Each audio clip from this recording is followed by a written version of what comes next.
Então, o meu boa noite a todos aqueles que frequentam, que visitam, que trabalham nesse pronto-socorro espiritual que é a Nova Esperança. As cadeiras ainda continuam vazias, mas eu tenho certeza que de alma todos nós estamos unidos nestes breves instantes em que aqui estaremos.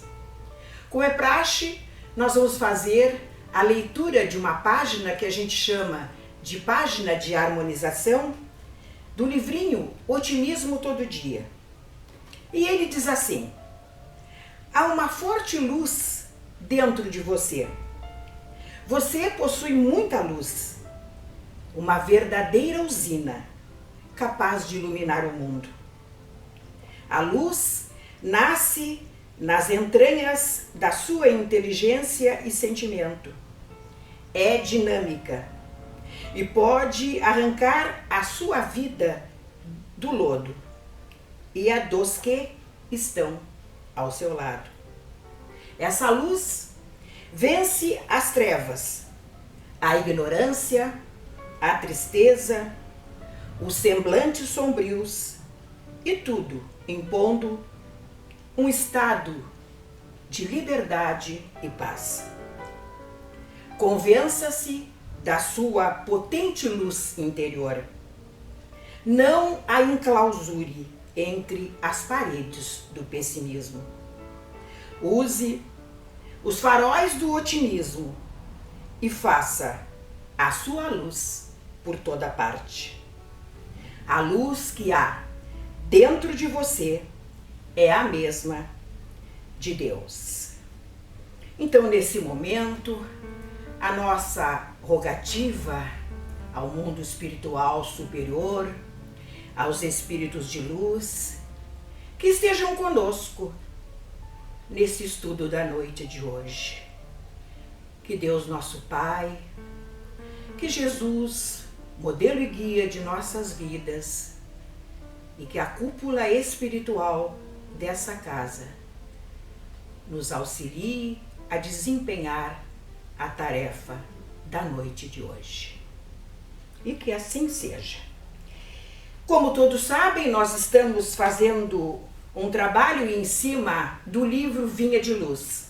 A minha edição é tão antiga que ela é até diferente do que normalmente nas públicas são mostradas.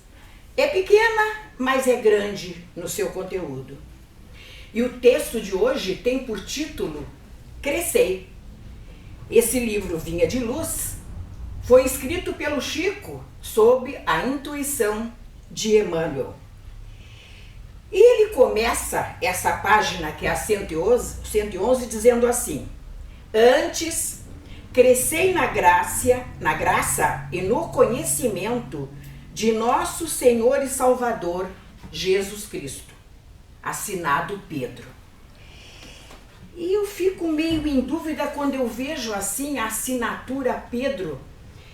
E me questiono, e eu acho que esse é um dos propósitos da nossa doutrina, é nós termos uma fé raciocinada e pensada. É atribuída a Pedro essa frase. Será que foi ele mesmo que disse? Porque nós sabemos que na época em que Jesus andou na terra entre os humanos espalhando as suas mensagens, a poucos era dado a sabedoria de ler, de escrever.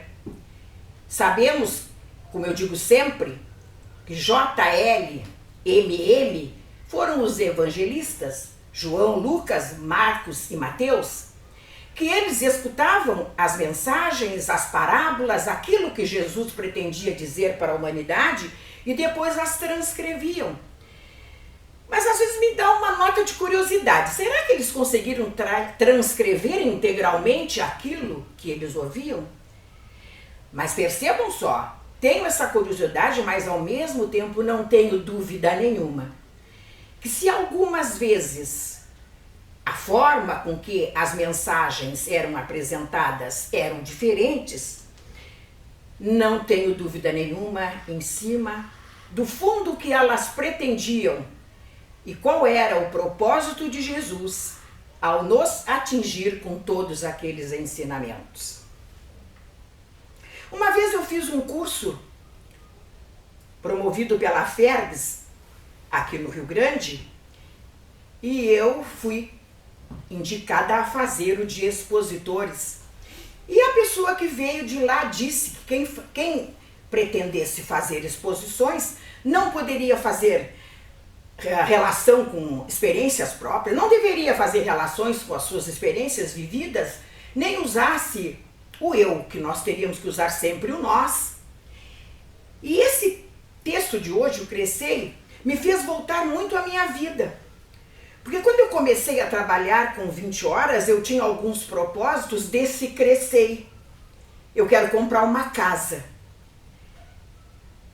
Depois eu quero comprar um carro. E aí as 20 horas não eram mais suficientes e eu arrumei 40 horas porque eu queria trocar o carro, a casa estava pequena, eu tinha 3 filhos.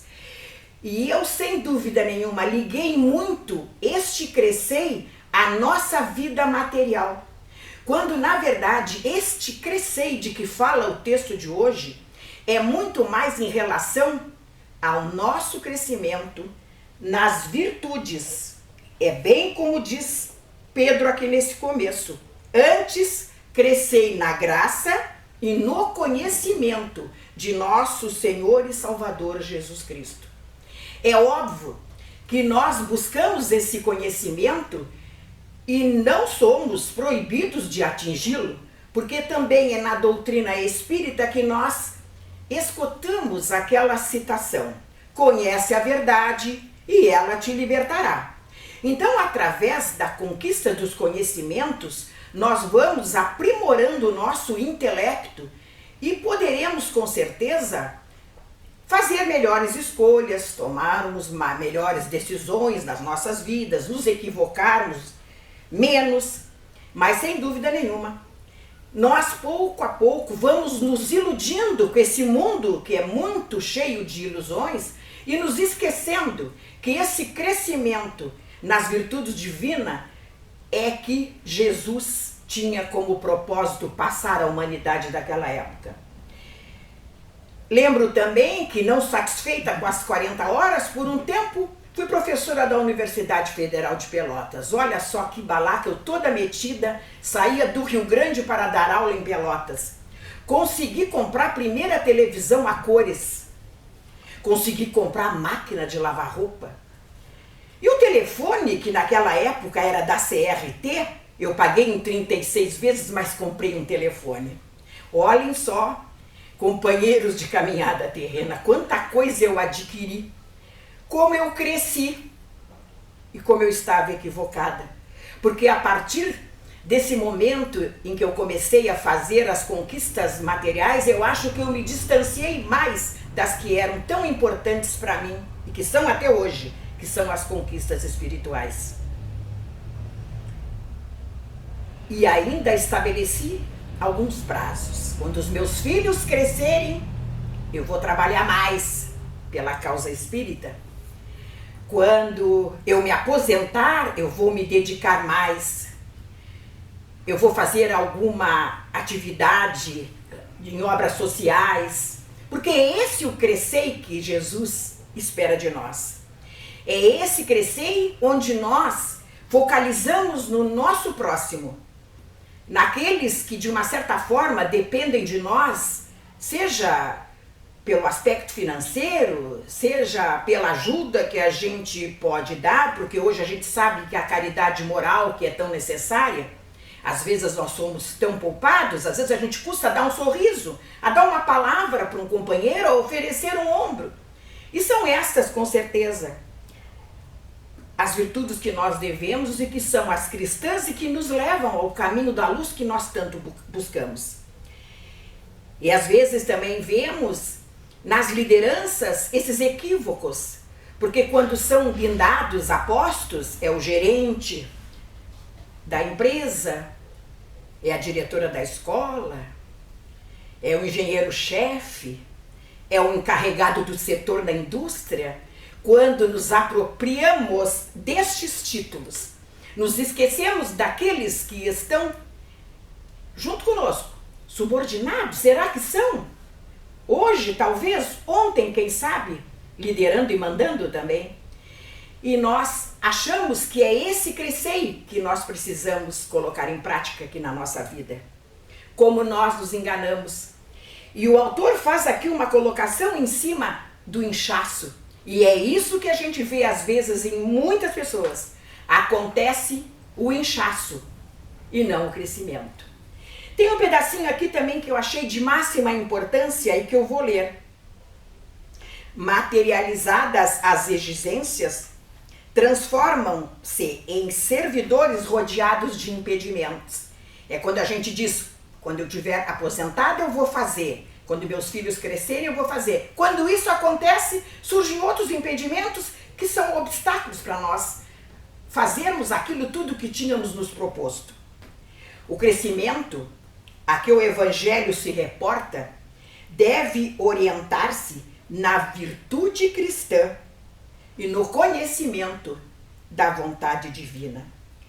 Então, que nós façamos uma análise desse crescer, que procuremos mergulhar para dentro de nós mesmos e verificar até que ponto nós estamos aqui, na vida física, no nosso mundo de relação, crescendo de forma equivocada, fazendo esse crescimento inverso.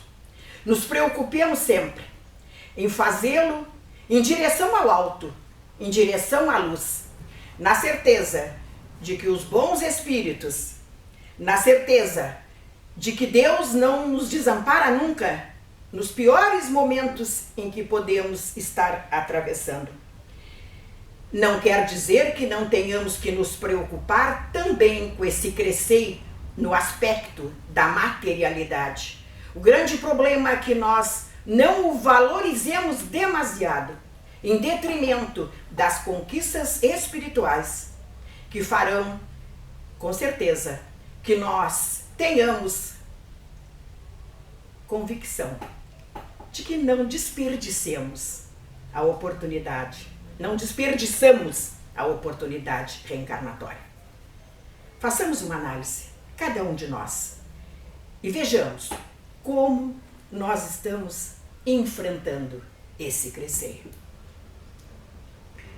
Pai nosso que estás nos céus, santificado seja o teu nome, venha a nós o teu reino, seja feita a tua vontade, aqui na terra como no espaço e em todos os mundos habitados. O pão nosso de cada dia nos dá hoje, perdoa as nossas ofensas e dá-nos o sublime sentimento do perdão aos que nos ofenderam. E não nos deixes, Pai, cair nas tentações da matéria, nem de irmãozinhos menos esclarecidos, mas envia sobre todos nós um raio da tua luz, do teu amor e da tua proteção. E que essa luz, Senhor, que emana de ti, que é tão forte, que é tão poderosa, ilumine e aqueça toda a humanidade, em especial aqueles espíritos que tiveram que trazer para cumprir aqui na matéria provas mais difíceis. Que essa luz ilumine a nova esperança, esse pronto socorro espiritual, para que ele continue fazendo o seu papel de conforto, de iluminação a todos aqueles que aqui buscam a sua paz. E que assim seja.